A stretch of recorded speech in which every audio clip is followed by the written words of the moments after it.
of it, and I didn't get to ask it, but I'm going to ask you now. You've mentioned, and I'm sure you've had this question before, budget neutral ways to potentially buy Bitcoin down the line. Can you give me an example of a budget neutral way you may be thinking of? I mean, there's a lot of high IQ people working on this, and I will give you an Okay. example, but I say that only to say that there's been countless ideas over the course of the last week or so, and it's in a sense of how we can actually accomplish this.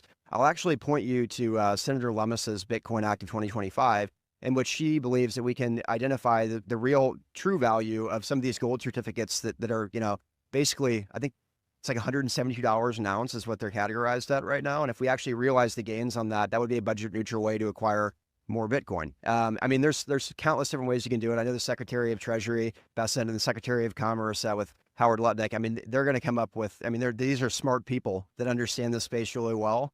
And as we convene as a working group, we'll flesh out the best ideas and we'll enact those ideas. Gold. Theoretically, could you sell some of the gold in Fort Knox to buy Bitcoin? Can we?